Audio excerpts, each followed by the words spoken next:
ओम शांति। ओम शांति बाबा। आज हम अध्ययन करने जा रहे हैं परम पिता परमात्मा के अनमोल मधुर महावाक्यों को। और आज का जो अमूल्य महावाक्य है वो अव्यक्त रूप से बाबा ने चलाई है।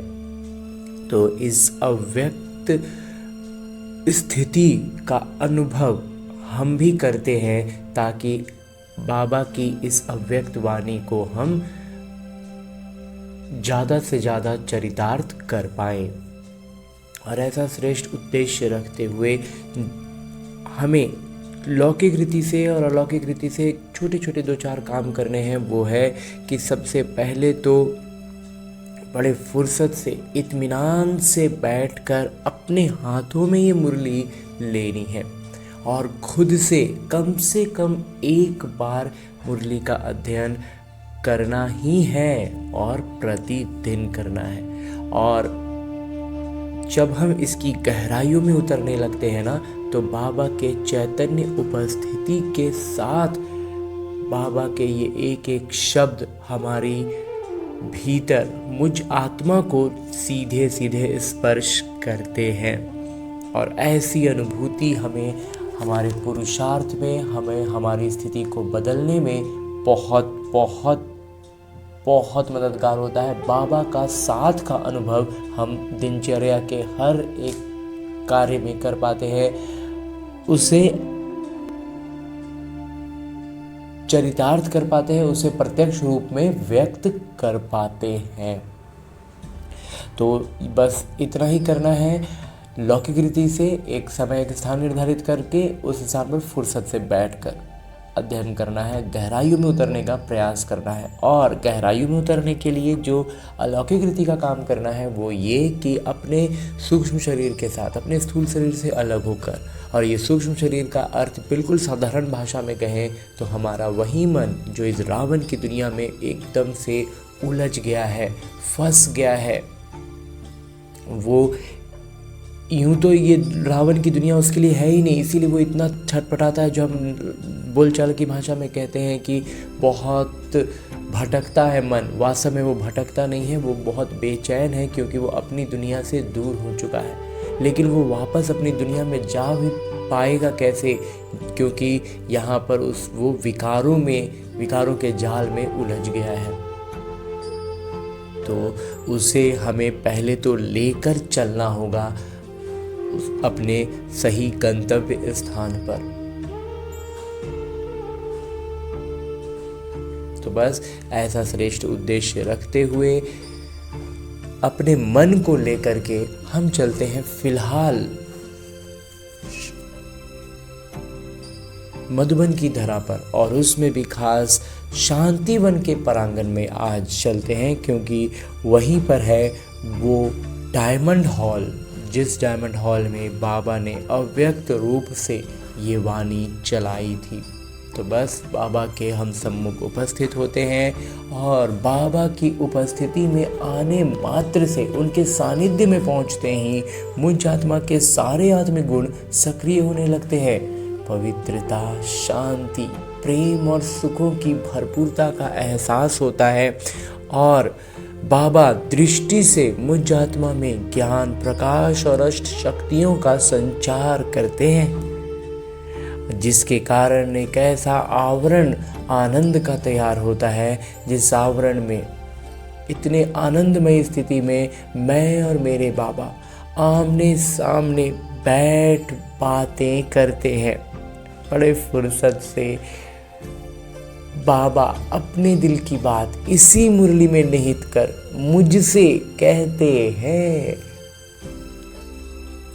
संगम युग की जीवन मुक्त स्थिति का अनुभव करने के लिए सब बोझ व बंधन बाबा को देकर डबल लाइट बनो। इस संगम युग पर ही बाबा हमें जीवन मुक्ति की स्थिति का अनुभव करने का अवसर दे रहे हैं और उसके लिए कहते हैं कि इसको भी हमें अभ्यास से लाना है, संस्कार बनाने हैं।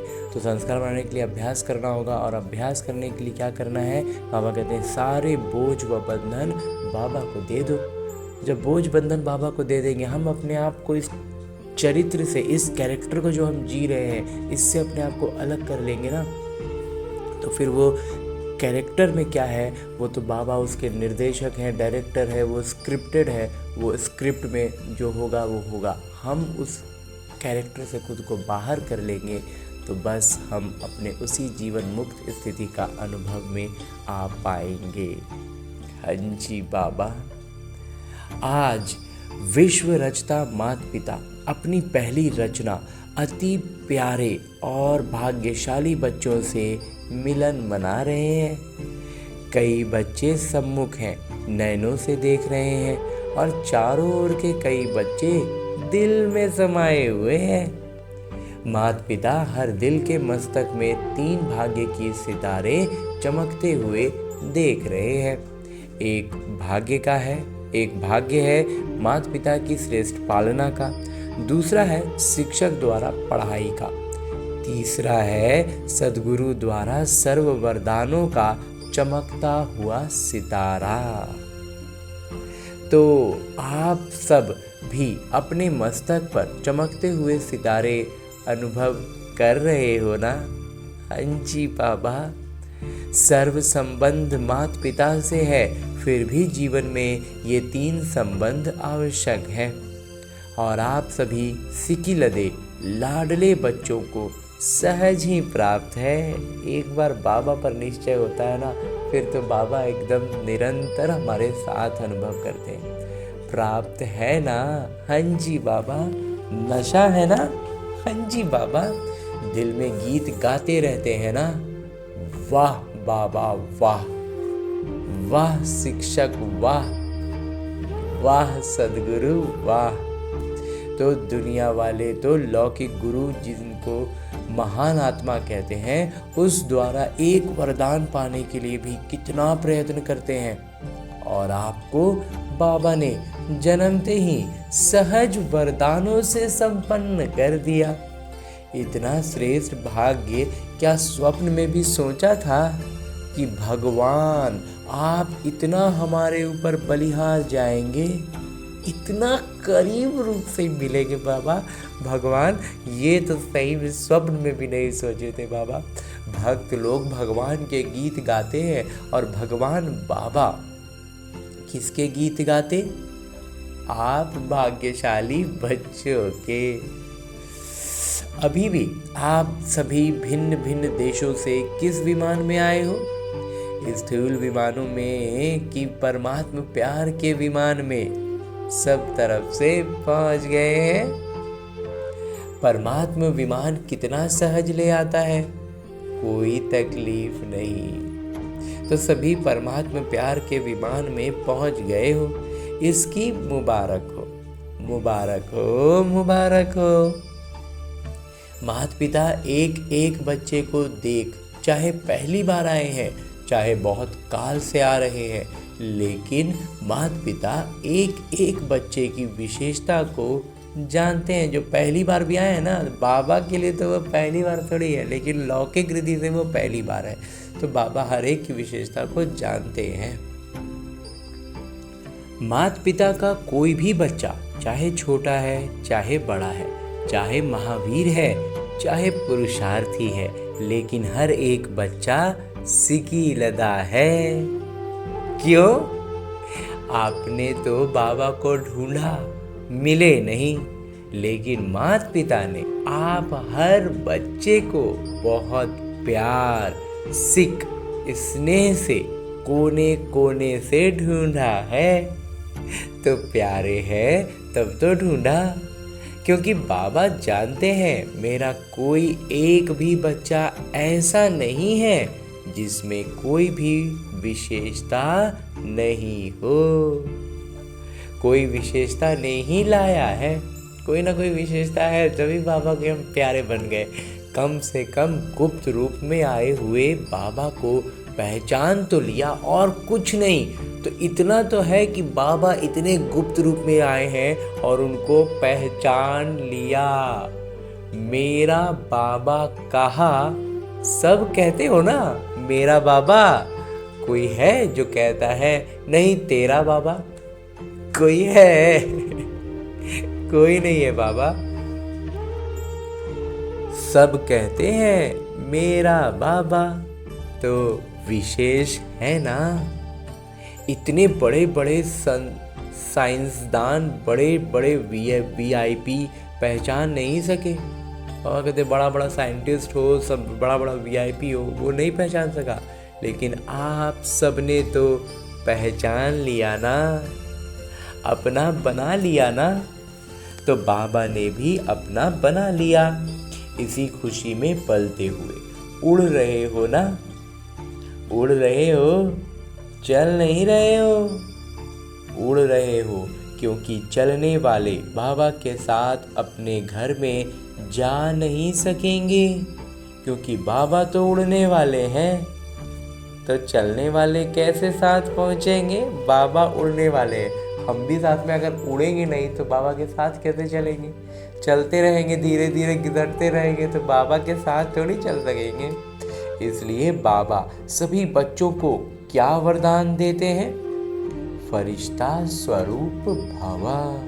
फरिश्ता का वरदान देते हैं। फरिश्ता उड़ता है, चलता नहीं है, उड़ता है।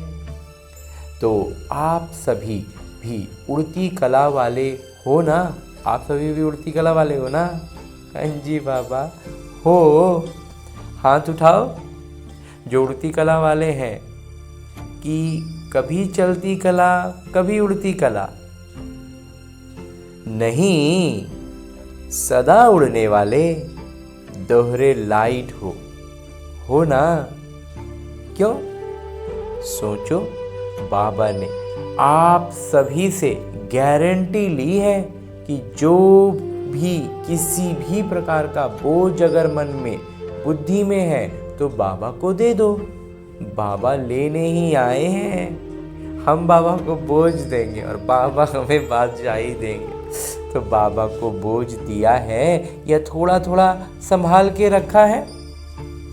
जब लेने वाले ले रहे हैं तो बोझ देने में भी सोचने की बात है क्या? बाबा कहते हैं जब बोझ लेने के लिए हम खड़े हैं तो फिर देने में भी उसमें क्या सोचने की बात है? या 63 जन्म की आदत है बोझ संभालने की? तो कई बच्चे कभी कभी कहते हैं चाहते नहीं हैं लेकिन आदत से मजबूर हैं। अभी तो मजबूर नहीं होना, अब बाबा ने तो हमें हर मजबूरी से निकाल दिया है। मजबूर हो कि मजबूत हो? मजबूत है बाबा, मजबूर कभी नहीं बनना। बाबा कहते मजबूर हैं ये कभी नहीं कहना कि आदत से मजबूर हैं। ये सब हम बहुत साधारण रूप से बोलचाल की भाषा में कह देते हैं, लेकिन बाबा कहते हैं कभी नहीं बनना, मजबूत हैं। शक्तियाँ मजबूत हो या मजबूर? मजबूत है ना? हाँ जी बाबा। बोझ रखना अच्छा लगता है क्या? बिल्कुल नहीं बाबा। बोझ से दिल लग गई है क्या? बिल्कुल नहीं बाबा, बोझ से कभी दिल लगेगा? छोड़ो, छोड़ो तो छूटे। बाबा कहते हैं छोड़ दो, छोड़ेगा तब तो छूटेगा। छोड़ते नहीं हैं तो छूटते नहीं हैं। हम उसको नहीं छोड़ेंगे तो वो भी तो हमको नहीं छोड़ेगा। पहले हम उसको छोड़ दे तो वो छूट ही जाएगा। इस छोटा सा उदाहरण इस ब्रह्मा कुमार को अभी तुरंत मंथन में आता है कि जब थोड़ा बड़ा बच्चा हो गया जो अपने आप को संभाल सकता है, जैसे 3-4 साल का बच्चा, 5 साल तक का बच्चा, वो क्या है कि अब वो गोद में आ रहा है। अब जैसे हमको गोद अभी नहीं लेना है, होता है ना कभी कभी काम में जा रहे हैं कुछ ऐसा, तो गोद में नहीं, वो जबरदस्ती गोद में आएगा। तो हम क्या करें, हम अपना हाथ हटा देंगे, हम तुमको गोद में नहीं लेंगे, तो वो नहीं चिपक पाएगा। वो थोड़ी देर में अपने आप उसका हाथ ढीला पड़ जाएगा और वो छूट जाएगा। तो वो तो प्यार का एक संबंध है। लेकिन जब विकारों के और मजबूरी के और इस तरह की चीज़ों में जब हम उलझते हैं ना, तो हम कहीं ना कहीं उसको कस के पकड़े रहते हैं। इसीलिए वो भी हमें पकड़े रहता है। हम उसे छोड़ देंगे ना तो वो धीरे धीरे वो भी छूट जाएगा। इसीलिए बाबा ने कहा कि छोड़ते नहीं हैं इसलिए छूटते नहीं हैं। छोड़ने का साधन है दृढ़ संकल्प, और छोड़ने का साधन यहाँ पर क्या है? दृढ़ संकल्प। कई बच्चे कहते हैं दृढ़ संकल्प तो करते हैं, लेकिन कारण क्या है? दृढ़ संकल्प करते हो लेकिन किए हुए दृढ़ संकल्प को रिवाइज नहीं करते हो।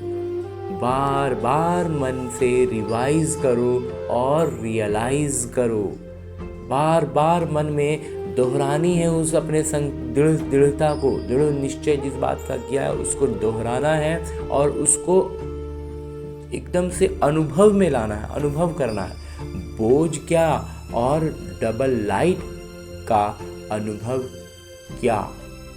बाबा कहते हैं एक तरफ बोझ का अनुभव इतने समय से करते आए हैं और अभी डबल लाइट का अनुभव करना है, तो दोनों का अंतर जब एक बार महसूस करेंगे ना, तो रियलाइजेशन का कोर्स अभी थोड़ा है और अंडरलाइन करो। बाबा कहते हैं ये रियलाइजेशन का जो कोर्स है ना, बार बार इस बात को अनुभव में लाना, ये चीज़ इतना उसको दोहराना है कि फिर वो हमारा संस्कार बनने लग जाए।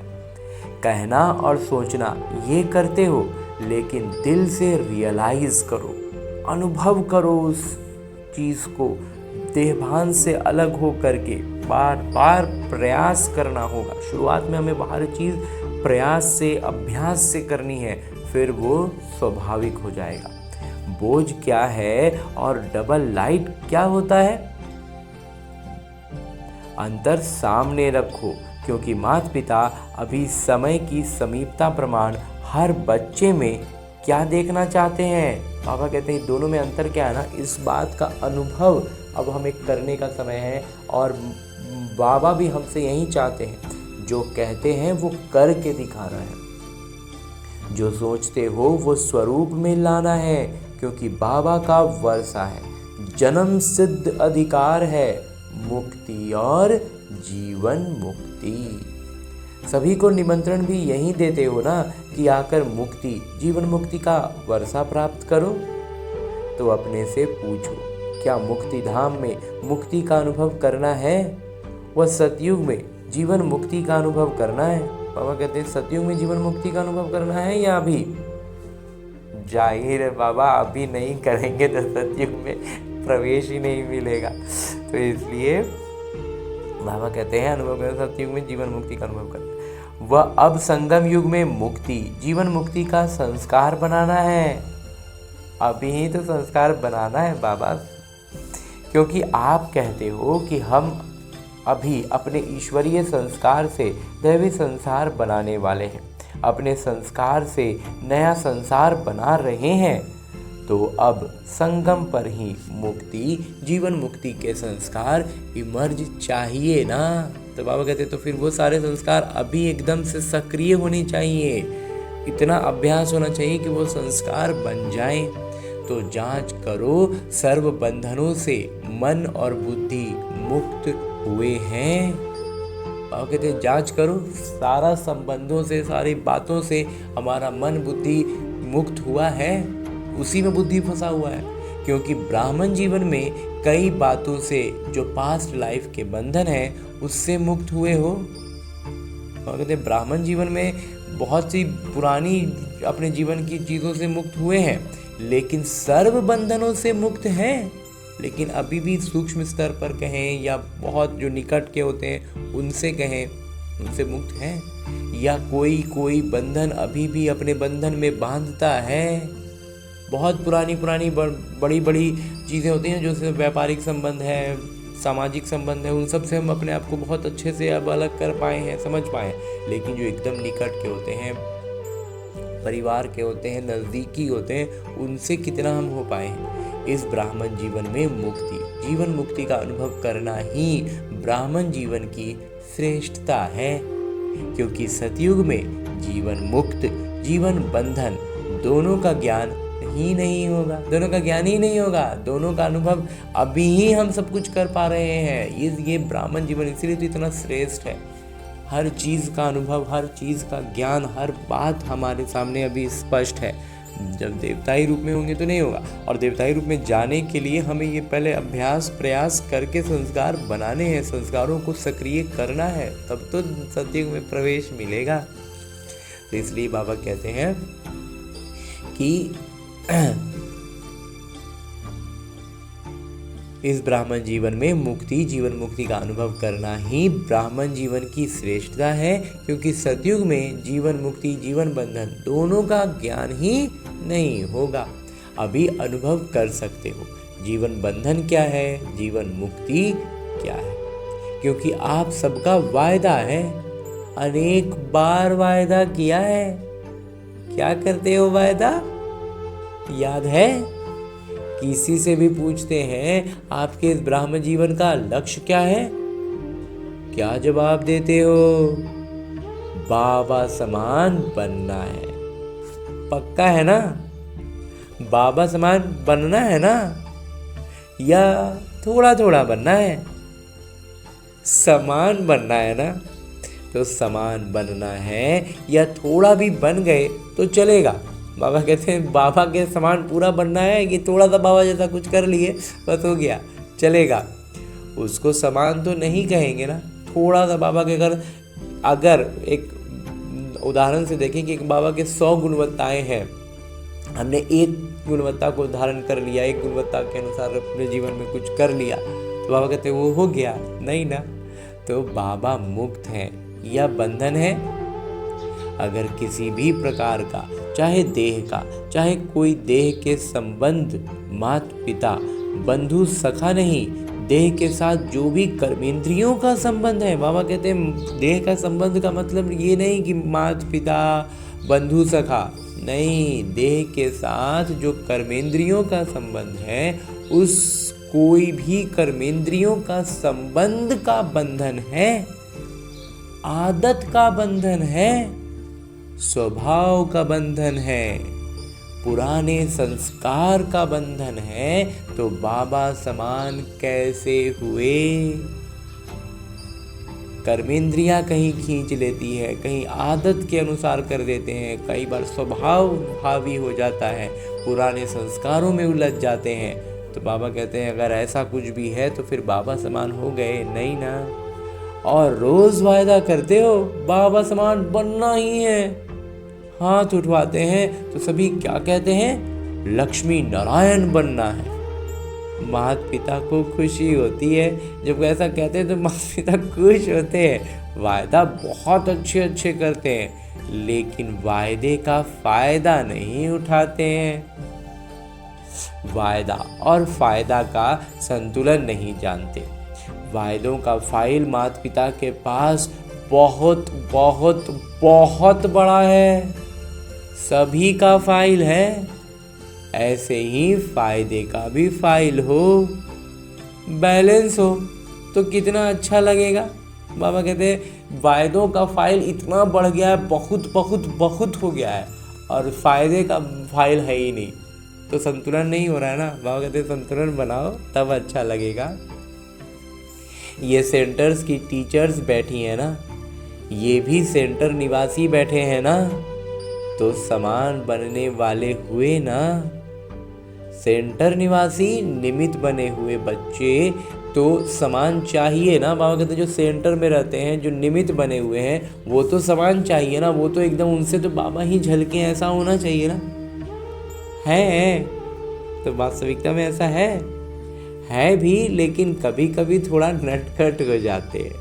माता पिता तो सभी बच्चों को सारे दिन का हाल और चाल दोनों देखते रहते हैं। आपकी दादी भी वतन में थी ना, तो दादी भी देखती थी, तो क्या कहती थी पता है? कहती थी बाबा ऐसे भी है क्या, ऐसा होता है, ऐसे करते हैं, आप देखते रहते हैं। सुना आपकी दादी ने क्या देखा? अभी माता पिता यही देखना चाहते हैं कि एक एक बच्चा मुक्ति, जीवन मुक्ति के वर्षे का अधिकारी बने, क्योंकि वर्षा अभी मिलता है, सतयुग में तो नेचुरल लाइफ होगी, वही स्वाभाविक स्वभाव बन चुका है, तो स्वाभाविक जीवन वही होगा। अभी के अभ्यास की नेचुरल लाइफ, लेकिन वर्षे का अधिकार अभी संगम पर है। और कहते हैं अभी के अभ्यास का जो नेचुरल लाइफ है, अभी अभ्यास से वो हमारा स्वभाव सक्रिय हो जाएगा, वो स्वभाव बन जाएगा। तो लेकिन उसमें क्या होगा, वर्षे का अधिकार अभी संगम पर है। इसलिए माता पिता यही चाहते हैं कि हर एक स्वयं जांच करे, और वो जो उसका वर्षा मिलेगा, जिस पद के हम लायक बन रहे हैं, उस पद का जो हमें प्रारब्ध मिलेगा, वो अभी के पुरुषार्थ अनुसार ही मिलेगा। अभी हम अवस्था को जितना, अभी हम अपना स्वभाव को जितना सरल और जितना श्रेष्ठ बना ले। इसलिए बाबा कहते हैं माता पिता यही चाहते हैं कि हर एक स्वयं जांच करे। अगर कोई भी बंधन खींचता है तो कारण सोचो और कारण के साथ निवारण भी सोचो। कारण के साथ साथ निवारण की तरफ भी बुद्धि जानी चाहिए। सिर्फ कारण बोल के और अपना काम खत्म नहीं। निवारण माता पिता ने अनेक बार भिन्न भिन्न रूप से दिए हैं। सर्व शक्तियों का वरदान दिया है, सर्व गुणों का खजाना दिया है। खजाने को इस्तेमाल करने से खजाना बढ़ता है। बाबा कहते हैं खजाना को जितना इस्तेमाल करते हैं ना, उतना खजाना बढ़ता है। खजाना सबके पास है, माता पिता ने देखा है, माता पिता ने दिया है, तो हमारे पास रहेगा कैसे नहीं, बस हम इस्तेमाल नहीं कर पा रहे हैं। हर एक के स्टॉक को भी देखते हैं। बुद्धि है स्टॉक रूम। बाबा कहते हैं ये जो बुद्धि है ना, यही है स्टॉक रूम। तो माता पिता ने सबका स्टॉक देखा है, स्टॉक में है, लेकिन खजाने को समय पर इस्तेमाल नहीं करते हैं। सिर्फ बिंदु के रूप में सोचते हैं, हाँ ये नहीं करना है, ये करना है। बिंदुओं के रूप में इस्तेमाल करते हैं, सोचते हैं, लेकिन बिंदु बन के बिंदु को इस्तेमाल नहीं करते हैं। बाबा की मुरली की मुख्य मुख्य बिंदुओं पर हमारा ध्यान होता है। शुरुआती स्तर में बहुत लगभग शुरुआती नहीं, इसको मध्य स्तर कहेंगे। जब हम बिंदुओं को याद कर पाते हैं परिस्थितियों पर, और उस अनुसार हम ये करना है और ये नहीं करना है ये समझ पाते हैं। बाबा कहते हैं वहाँ तक तो भी पहुँचे हो, लेकिन बिंदु बन के बिंदु का इस्तेमाल नहीं करते हैं। मतलब पूरी तरह से आत्माभिमानी स्थिति में आके नहीं कर पाते हैं, इसलिए बिंदु रह जाती है। इसलिए बाबा कहते हैं कुछ अवशेष रह जाता है विकारों का, कर्मों का हिसाब किताब, जिसको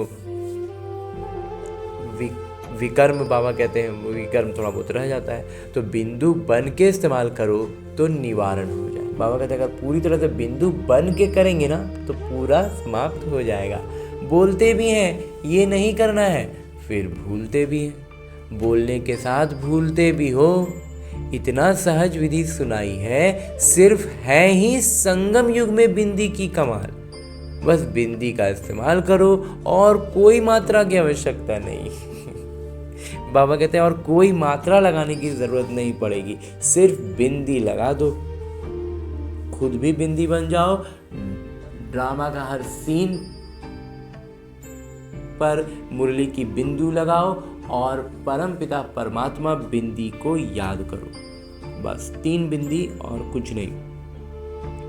बस और ये सारा कमाल इस संगम युग में ही इस बिंदी का कमाल है।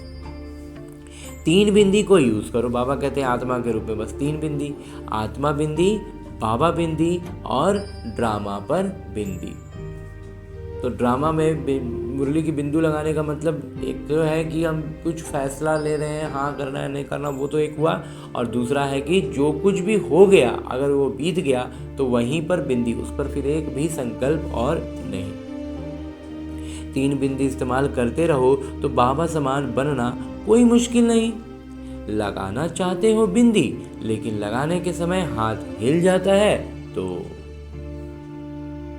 प्रश्न चिन्ह हो जाता है या आश्चर्य की रेखा बन जाता है।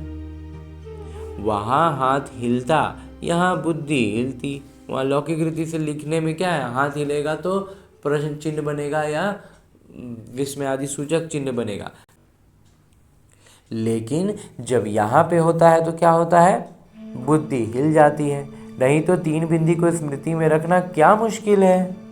माता पिता ने तो दूसरी भी सहज युक्ति बताई है। बाबा कहते हैं एक तो है ये 3 बिंदी वाला तरीका, ये कोई मुश्किल तो नहीं है। और बाबा कहते हैं ठीक है, उसके अलावा भी बाबा एक और युक्ति बताएं, दूसरा सहज युक्ति बताएं। वो क्या है? दुआ दो और दुआ लो। ले, उससे भी एकदम सरल। ज़्यादा मतलब इसमें अभ्यास की ज़रूरत पड़ती है, लेकिन दुआ देने और दुआ लेने में तो अभ्यास की भी ज़रूरत नहीं है। बस बुद्धि में स्पष्टता होनी चाहिए। हर किसी को ड्रामा का सीन के रूप में देखना है, रहम की भावना से देखना है, खुद को आत्मा समझना है और इस किरदार में अपने इस लौकिक जीवन को बस एक किरदार समझना है। तो दुआएं हम देने में बहुत सरल हो जाएंगे। दुआ देंगे तो दुआ मिलेगी भी। तो अच्छा, योग शक्तिशाली नहीं लगता, धारणाएं थोड़ी कम होती हैं, भाषण करने की हिम्मत नहीं होती, लेकिन दुआ दो और दुआ लो, एक ही बात करो और सब छोड़ो। बाबा कहते हैं और कुछ भी नहीं करना है तो दुआ, और अगर इतने आत्मा समझ के, ड्रामा समझ के भी उतना नहीं कर पा रहे तो लौकिक रीति से भक्ति में भी जो हम क्या कहते थे, किसी का भला करो तो दुआ दो, तो उसकी भलाई करने में हम कहीं खुद का बुरा ना कर दें या एक मर्यादा से पार ना हो जाए। इन सब बातों का तो उतना तो ख्याल करना, उतना तो ज्ञान हो ही जाता है। तो उतना में भी अगर हम दुआ देने लायक काम करें कि सामने वाले को हम ऐसा कुछ मदद करें या ऐसा कुछ करें कि उनको दुआ दे सके, वो सिर्फ कर्मना स्तर पर न हो, मनसा स्तर पर हो और वाचा स्तर पर भी चलेगा। तो बाबा कहते हैं कि अगर हम इतना भी कर पाते हैं कि दुआ दें और दुआ लें, बाबा कहते हैं और सब बात छोड़ दो जो एकदम उतना नहीं कुछ कर पा रहे हैं, धारणाएं थोड़ी कम है, भाषण की हिम्मत नहीं है, योग अच्छा नहीं लग पाता है, दुआ देना दुआ लेना तो कर सकते हो ना। विधि कितना सहज बता रहे हैं बाबा। बाबा कहते हैं कि और सब बात छोड़, एक बात करो, दुआ लेनी है और दुआ देनी है। कुछ भी हो जाए, लेकिन फिर अब इस बात पे एकदम अड़चल अडोल हो जाना है, कोई कुछ भी दे लेकिन मुझे दुआ देनी है, हमको अपना उद्देश्य सिर्फ दुआ देने का रखना। हम जब दुआ देंगे ना तो रिटर्न में हमको वहाँ से पलट के दुआ आएगा ही आएगा, भले अभी प्रत्यक्ष रूप में हमें दिखाई ना दे रहा हो, लेकिन हमारा उद्देश्य यही हो। एक बात तो पक्की करो, इसमें सब आ जाएगा। बाबा कहते अगर ये बात पूरा पक्का कर लिए ना तो फिर बाकी सारा कुछ इसमें आ गया। अगर दुआ देंगे और दुआ लेंगे तो क्या इसमें शक्तियाँ और गुण नहीं आएंगे? दुआ देने के लिए और उस अवस्था में अपने आप को रखने के लिए शक्तियाँ और गुण सक्रिय नहीं होगा, ऑटोमेटिकली आ जाएंगे ना, अब स्वाभाविक रूप से वो सक्रिय हो जाएगा। एक ही लक्ष्य रखो, करके देखो, एक दिन अभ्यास करके देखो, फिर 7 दिन करके देखो। चलो और बातें बुद्धि में नहीं आती हैं, एक तो आएंगी। हमको सबको दुआ देना है, लेना है, बस इतना ही ध्यान में रखना है और कुछ भी नहीं हो। बाबा कहते इतना तो याद रहेगा ना, कुछ भी हो जाए लेकिन दुआ देनी और लेनी है। और किसी को भी इस तरह का भावना नहीं रखना है कि हमारे कारण वो दुखी हो। अब वो हो जाना ना हो जाना उसको भी थोड़ी सी स्पष्टता बुद्धि की चाहिए होती है, वो धीरे धीरे समझ में आने लगता है। लेकिन अपना नियत से हम किसी के लिए बुरा सोचते हुए कोई कर्म ना करें, कोई भावना ना रखें, कोई संकल्प ना करें। ये सारा चीज़ आ गया दुआ देने में का, चाहे वो कोई भी आत्मा हो, तो उसमें हमारा शक्ति गुण सब सक्रिय हो रहा है। हमें पता, हम मतलब वो बैकग्राउंड में होने लग गया। हमें सिर्फ बस एक उद्देश्य रखना है, एक काम करना है, दुआ देना है, दुआ लेना है। हम दुआ दे रहे हैं ना, वहाँ से दुआ आएगा ही आएगा। तो बाबा कहते हैं ये तो कर सकते हो ना, या नहीं कर सकते हैं? हाँ जी बाबा। अच्छा, तो जब भी जाओ ना तो ये ट्रायल करना। बाबा कहते हैं जब भी जाना तो 1 दिन 7 दिन का एकदम टारगेट लेके करना, फिर अभ्यास में आ जाएगा। इसमें सब योग युक्त आप ही हो जाएंगे। बाबा कहते हैं ये जो अवस्था होगी ना हमारी, ये सजगता कि हमको सिर्फ दुआ देनी है सबको, तो ये सजगता ही हमारा योग युक्त स्थिति हो गया। बाबा कहते हैं आप ही योग युक्त हो जाएंगे, क्योंकि वेस्ट कर्म नहीं करेंगे तो योग युक्त ही हो गए ना। जब व्यर्थ में नहीं जा रहा है तो योग युक्त ही हुए। लेकिन लक्ष्य रखो, दुआ देना है, दुआ लेना है। कोई कुछ भी देवे, बद्दुआ भी मिलेगी, क्रोध की बातें भी आएंगी, क्योंकि वायदा करेंगे ना तो माया भी सुन रही है। बाबा कहते हैं क्यों आएगा क्रोध की बात और बद्दुआ की बातें क्यों आएंगी? क्योंकि माया भी सुन रहा है हमारा, हम जो भी बाबा से वायदा कर रहे हैं ना, इसको माया भी सुन रहा है कि ये वायदा करेंगे, वो भी अपना काम तो करेगी ना। तो जो वो सुन लिया कि अब हम बाबा को वायदा किए हैं कि अब हम सिर्फ दुआ देने का काम करेंगे, तो वो भी ऐसी परिस्थितियाँ पकड़ के लाएगा कि हम हिले। तो बाबा कहते हैं जब माया जीत बन जाएंगे फिर नहीं करेगी। एक बार अवस्था इतनी ऊपर आ जाए ना तो फिर बाबा कहते हैं वो फिर उस स्तर पर माया अपना काम नहीं करेगी। अभी तो माया जीत बन रहे हैं ना तो वो अपना काम करेगी, लेकिन मुझे दुआ देनी है और दुआ लेनी है। हो सकता है? हाँ जी बाबा, हाथ उठाओ जो कहते हो सकता है। अच्छा, शक्तियां हाथ उठाओ। हाँ, हो सकता है। सब तरफ की टीचर्स आई हैं ना। तो जब आप अपने देश में जाओ तो पहले सभी को 1 सप्ताह ये होमवर्क करना है और रिजल्ट भेजनी है। कितने जने क्लास के मेंबर कितने हैं, कितने ओके हैं और कितने थोड़े कच्चे और कितने पक्के हैं। तो ओके के बीच में लाइन लगाना, बस ऐसे समाचार देना। बाबा कहते हैं कि रिजल्ट में जो भेजना है ना उसमें सिर्फ ओके लिखना है। पहले भी बाबा ने एक बार ओके पर बहुत बढ़िया बतलाया था। तो बाबा कहते हैं ओके में क्या है कि कौन कैसा है ना, बस एक लाइन से समझ में आ जाएगा, बस उतना ही समाचार देना। इतने जने ओके, इतने जनों में ओके में लकीर लगी है। इसमें देखो दोहरे विदेशी आए हैं तो दोहरा काम करेंगे ना। बाबा कहते हैं इसमें देखो दोहरा विदेशी आया है तो दोहरा काम भी करना होगा। 1 सप्ताह की रिजल्ट भेजना, फिर माता पिता देखेंगे। सहज है ना, मुश्किल तो नहीं है।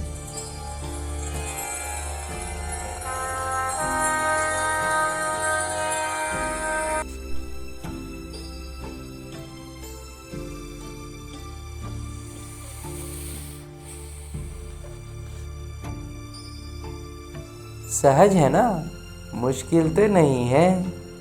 माया आएगी, आप कहेंगे बाबा मेरे को पहले तो ऐसे संकल्प भी नहीं आता था, अभी आ गया। ये होगा, लेकिन दृढ़ निश्चय वाले की निश्चित विजय है। दृढ़ता का फल है सफलता। सफलता न होने के कारण है दृढ़ता की कमी।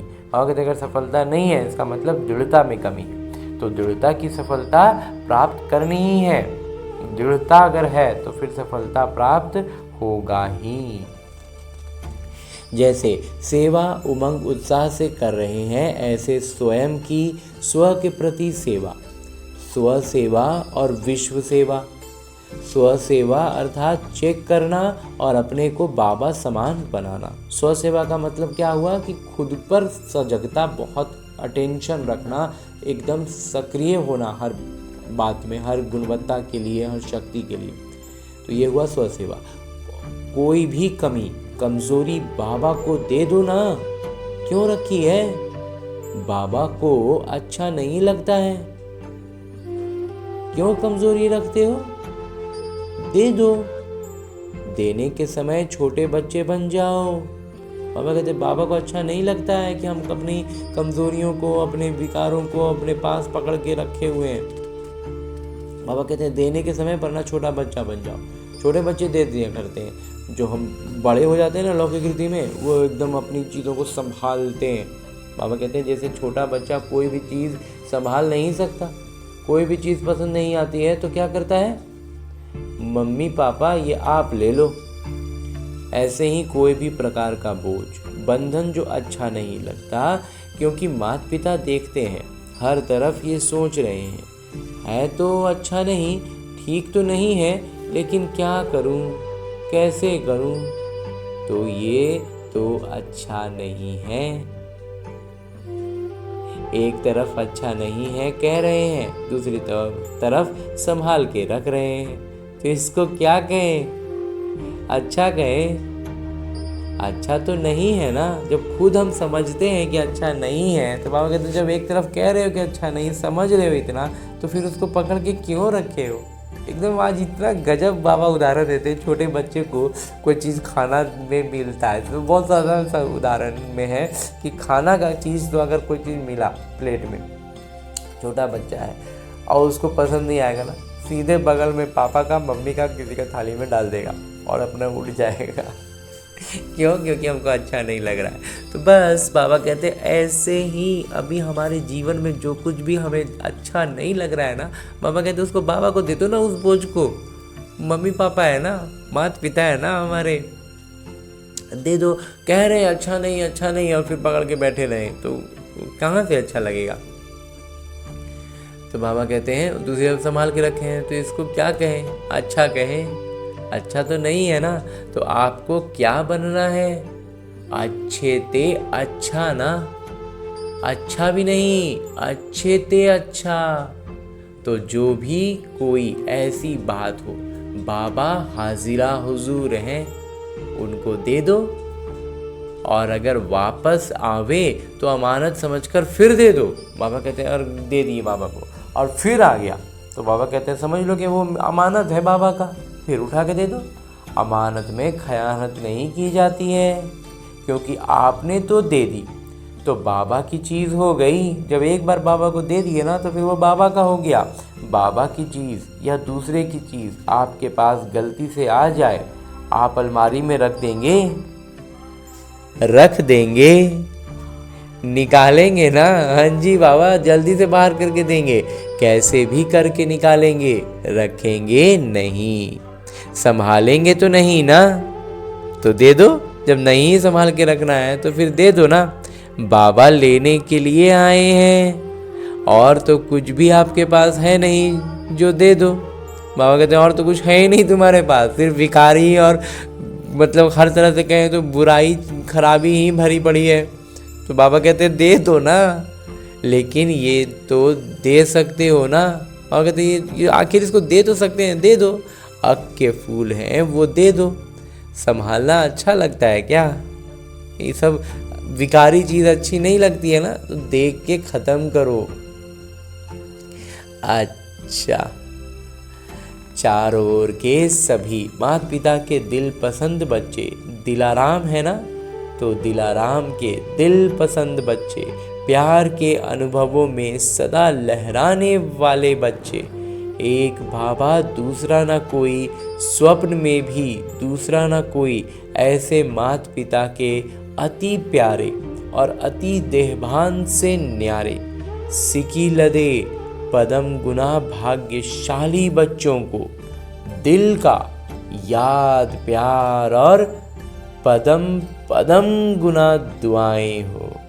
साथ में बालक सो मालिक बच्चों को माता पिता का नमस्ते। हम रूहानी बच्चों की ओर से रूहानी माता पिता को याद प्यार और प्रणाम। धन्यवाद बाबा, धन्यवाद। मुरली के लिए भी धन्यवाद, और इस अनूठे अलौकिक ब्राह्मण जीवन के लिए भी बहुत बहुत बहुत धन्यवाद बाबा, बहुत धन्यवाद। और आगे मेरे बाबा वरदान भी दे रहे हैं। वरदान देते हुए मेरे बाबा कहते हैं ईश्वरीय मर्यादाओं के आधार पर विश्व के आगे उदाहरण बनने वाले सहज योगी भवा। ईश्वर का मर्यादाओं पर हमें ध्यान रखना है, इनकी श्रीमत पर, जो सीधा सीधा हमें परमात्मा से मिल रहा है, उसको आधार बना करके हमें क्या करना है, विश्व के आगे एक उदाहरण बनना है। और ऐसा बनते हैं तो हम सहज योगी हैं तभी ना। विस्तार से बाबा कहते हैं विश्व के आगे उदाहरण बनने के लिए अमृत वेले से रात तक जो ईश्वरीय मर्यादाएं हैं उसी प्रमाण चलते रहो। विशेष अमृत वेले के महत्व को जानकर उस समय पावरफुल अवस्था बनाओ, शक्तिशाली अवस्था बनाओ, तो सारे दिन की जीवन महान बन जाएगी। जब अमृत वेले विशेष बाबा से शक्ति भर लेंगे तो शक्ति स्वरूप हो चलने से किसी भी कार्य, शक्ति का स्वरूप बन करके जब चलन होगा हमारा, तो किसी भी कार्य में मुश्किल का अनुभव नहीं होगा। और मर्यादा पूर्वक जीवन बिताने से सहज योगी की अवस्था भी स्वतः बन जाएगी। मर्यादा पूर्वक जीवन हमारा शक्तिशाली अवस्था होगी ना, तो मर्यादा पूर्ण जीवन आराम से जी पाएंगे। और मर्यादा पूर्ण जीवन जीने का मतलब है कि हम सहज योगी अवस्था में हैं, तो स्वतः अवस्था वो बन जाएगी। फिर विश्व आपके आगे आपके जीवन को देखकर अपनी जीवन बनाएगी। बाबा कहते हैं और फिर हमें देख करके लोग उदाहरण समझेंगे और उसको अपनाएंगे। हाँ जी बाबा, आज बाबा हमें उदाहरण स्वरूप बनने के लिए कह रहे हैं, वरदान दे रहे हैं। और आगे स्लोगन है मुरली का, उपदेश है अपनी चलन और चेहरे से पवित्रता की श्रेष्ठता का अनुभव कराओ। बाबा कहते हैं अपनी श्रेष्ठता, अपनी चलन और चेहरे से हमें क्या करना है? श्रेष्ठता और पवित्रता का अनुभव कराना है। हाँ जी बाबा, और अभी तक हमने परमपिता परमात्मा के इस अव्यक्त मुरली को उनकी अव्यक्त स्थिति के अनुभव के साथ खुद भी अव्यक्त स्थिति में रहकर अनुभव करने का प्रयास किया, अनुभव भी किया। और अब मेरे बाबा इसी अव्यक्त स्वरूप में स्थित रहते हुए एक इशारा देते हैं कि स्वयं और सर्व के प्रति मनसा द्वारा योग की शक्तियों का प्रयोग करो। और ऐसा करने के लिए बाबा हर दिन हमें अलग अलग आयामों से, भिन्न भिन्न युक्तियों से अलग अलग इशारे देकर के इसकी स्पष्टता को बढ़ा रहे हैं। और आज के लिए इस संदर्भ में बाबा ने जो इशारा दिया है वो है, प्रयोगी आत्मा संस्कारों के ऊपर, प्रकृति द्वारा आने वाली परिस्थितियों पर और विकारों पर सदा विजयी होगी। जो प्रयोगी आत्माएं हैं ना, बाबा जो मन की योग की शक्तियों का प्रयोग करने के लिए कह रहे हैं, तो ये प्रयोग अगर हम कर रहे हैं तो हम क्या कर पाएंगे? क्या क्या कर पाएंगे? आत्मा के संस्कारों के ऊपर, प्रकृति द्वारा आने वाली परिस्थितियों पर और विकारों पर सदा विजयी होंगे। योगी व प्रयोगी आत्मा के आगे ये 5 विकार रूपी सांप गले की माला अथवा खुशी में नाचने का अवस्था बन जाते हैं, स्टेज बन जाती हैं। जो लौकिक रीति में, भक्ति में हम दिखाते हैं ना कि श्री कृष्ण जो है वो 5 नाग, जो शेष नाग बोलते हैं कि क्या, उनका वो नदी के बाहर आए और उसके फन पर श्री कृष्ण नृत्य कर रहे थे। तो बस वही चीज़ हमें बाबा बतलाते हैं कि ये जो 5 विकार रूपी सांप है ना, ये हमारे लिए एक मंच बन जाएगा और हम उस पर नृत्य करेंगे। एकदम से मतलब अधीन हो जाना, पूरी तरह से वो हमारे अधीन है, हम जैसे मतलब वो हमारे पैरों के नीचे हो गया है, इतना अवस्था ऊपर उठ जानी है।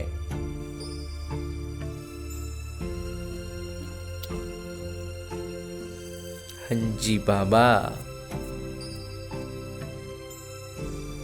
और अब हमने परमपिता परमात्मा का इतना श्रेष्ठ ज्ञान मुरली को उनकी चैतन्य उपस्थिति में अध्ययन किया, उनसे वरदान प्राप्त किया।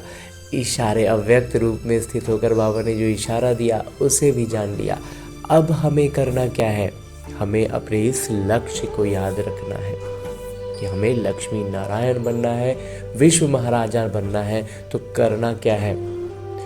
इन सारी ज्ञान की बातों को वास्तविक जीवन में अपनाना है। और ये वास्तविक जीवन भी कहना एक तरह से गलत होगा, क्योंकि ये जो मेरा लौकिक जीवन है ये बस और बस मेरे अभ्यास के लिए है। उसका एक अभ्यास पुस्तिका है जिसमें आने वाली हर परिस्थिति मेरे लिए एक प्रश्न है, और उस प्रश्न का मैं कितना आत्माभिमानी स्थिति में रहकर उत्तर देता हूँ, उस पर अपनी प्रतिक्रिया देता हूँ, वही निर्धारित कर रहा है कि मैं अपने लक्ष्य के कितने करीब पहुँच रहा हूँ। तो इसके लिए अभी फ़िलहाल हमें लौटना है अपने इस स्थूल शरीर में, अपने इस किरदार, जहाँ मुझे न केवल अपने सारे आत्मिक गुणों की स्मृति रखनी है बल्कि अष्ट शक्तियों की जागृति रखनी है। और उन अष्ट शक्तियों को इस ब्रह्मा कुमार ने अपने मंथन से इस क्रम में सजाया है कि सबसे पहले हमारे भीतर ज्ञान के बाद जो शक्ति जागृत होती है वो होती है सहन शक्ति। जब हम ज्ञान की महीन बातों को नहीं समझ पाते हैं, कुछ स्पष्ट नहीं हो पाता है, या जहाँ पर भी जिस भी परिस्थिति में हम स्पष्टता में थोड़ा भी उलझते हैं, तो अगर लेकिन निश्चय पूरा होता है तो हम सहन शक्ति की जागृति के साथ हर परिस्थिति को पार कर पाते हैं। उसके बाद जो जागृत होती है वो होती है परखने की शक्ति और उसी के साथ साथ निर्णय करने की शक्ति। अब निर्णय क्या करना है? निर्णय करने के लिए हमारे पास 5 शक्तियाँ हैं कि हमें इन 5 में से कौन सी शक्ति का इस्तेमाल करना है। तो इसमें सबसे पहला इस ब्रह्मा कुमार को लगता है कि है समेटने की शक्ति। समेटने की शक्ति का अर्थ है, इस ब्रह्मा कुमार का मंथन रहा है कि सबसे पहले जो आती है वो है समेटने की शक्ति। समेटना क्या है? अपने उन पुराने संस्कारों को जो रावण के प्रभाव में बने हैं। दूसरा है समाने की शक्ति। वही सारी संस्कार जो अन्य आत्माओं में, संबंध संपर्क की आत्माओं में रावण के प्रभाव में पनपे हैं, विकसित हुए हैं और वो उनसे घिरे हुए हैं, तो उनको उस नज़र से हम देख पाएँ, इसके लिए हमें शक्ति जो चाहिए वो है समाने की शक्ति। तो उनके रावण के प्रभाव में बने संस्कारों को समाने की शक्ति। उसके बाद जो आती है वो है संकीर्णता की शक्ति। संकीर्णता की शक्ति का अभिप्राय इस ब्रह्मा कुमार के मंथन के अनुसार है कि जहाँ पर हमारा हस्तक्षेप का या फिर हमारे इन्वॉल्व होने का, हमारे उससे जुड़ने का कोई अर्थ नहीं है, हमारे लिए वो व्यर्थ है, तो वैसे में अपने आप को उसमें जोड़कर हम खामोखा में कहीं उलझ ना रहे हो, इसके लिए भी, इसका स्पष्टीकरण के लिए भी हमें शक्ति चाहिए कि जहाँ ज़रूरत, मतलब संकीर्णता के साथ, मतलब जिसको कहते हैं कि आराम से हम निकल सकते हैं और हम झूठ मूठ में फंस रहे हैं, वो काम ना करके, तो इसके लिए भी शक्ति चाहिए। तो वही है संकीर्णता की शक्ति। उसके बाद जो है वो है सामना करने की शक्ति। तो ये भी हमें परखना होगा ना कि हम यहाँ से एकदम, मतलब बिना किसी जुड़ाव के एकदम सीधे निकल सकते हैं या फिर हम निकल नहीं सकते, तो हमें उसका सामना करना ही है। तो हम उस परिस्थिति का, उन बातों का अच्छे से सामना कर पाएँ, उसके लिए भी हमें जो शक्ति चाहिए वही है सामना करने की शक्ति। और उसके बाद जो एक शक्ति है उसका नाम है सहयोग की शक्ति। सहयोग की शक्ति का अर्थ है कि जब हम अपने सारे गुणों और शक्तियों से खुद को भरपूर अनुभव करते हैं, सारी शक्तियों की जागृति के साथ होते हैं, तब हम अन्य आत्माओं को सहयोग दे सकते हैं। यूँ तो हम यहाँ गलती ये करते हैं कि आज हमने पहला ज्ञान समझा और हम दूसरों को बताते हैं, तो ये बहुत खुशी और उमंग उत्साह के लिए ठीक है, लेकिन दूसरों को बताने में अगर हम पीछे हो रहे हैं, हम फिसल रहे हैं, वो हमें खींच ले रहे हैं, तो इसका मतलब है कि हम सहयोग की शक्ति से भी निपुण नहीं हुए हैं। तो जब तक हम खुद का पाँव अच्छे से न जमा लें, हम बाढ़ में किसी बह रहे या व्यक्ति को लौकिक तौर पर अगर उदाहरण के रूप में देखें तो किसी को बहता हुआ क्यों हम रोकें और खुद ही हमारे पाँव जमे नहीं हैं, हमने खुद को रस्सी से कोई चीज़ से बांधा नहीं है, तो फिर हम दूसरों को मदद नहीं कर सकते हैं, हम खुद ही बहने लग जाएंगे। तो इसलिए हमें इस बात का स्मृति रखनी है, इस शक्ति को भी समझना है। तो इस तरह की अष्ट शक्तियों की जागृति के साथ सारे सातों आत्मिक गुणों को स्मृति में रखते हुए सारी प्रतिक्रियाएं हमारे इसी अनुसार हो, ऐसा अभ्यास करने के लिए लौटते हैं अपने इस किरदार में, अपने स्थूल शरीर में। अच्छा, ओम शांति।